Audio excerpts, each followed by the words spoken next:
Good day. This is the Think Doctor, Pastor Phil, and I want you to meet Jesus with me today. In the Gospel of John, in verse 14, it says, "The Word became flesh and made his dwelling among us.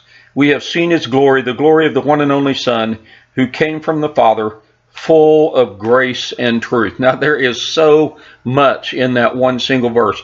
He made his dwelling among us. Jesus is a people lover, full of grace and truth. Jesus is a people lover, full of grace and truth. Here is the very Son of God. Here is God himself, who became a man and lived among us, full of grace and truth. Now, we've got some mistakes in our life. We've got some messes in our life. And our world is full of a lot of violence. It's full of a lot of abuse. It's full of a lot of pain. It's full of a lot of suffering. And Jesus didn't need to come into that world just to do it.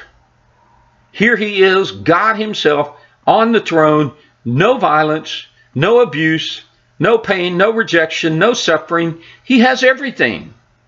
And he chooses to live with us. He chooses to come down and live on our block, in our neighborhood, in the middle of our stuff. The very reason for living, Jesus put that aside and became one of us. Jesus wants to meet you. He wants to meet you where you live, as you live, in your day.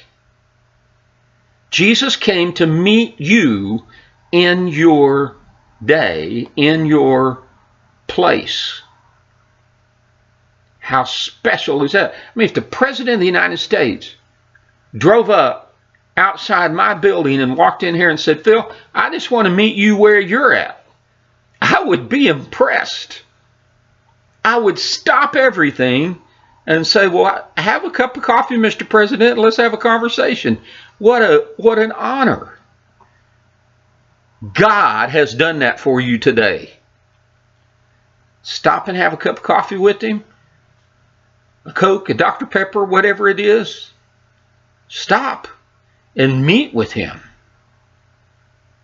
The King of the universe is here for you. Father, I pray for my friend that they would stop in the middle of this moment and realize that Jesus, God himself, has come to meet with us in our day, on our turf, where we're at, in our crib, in our life, in our moment, right now.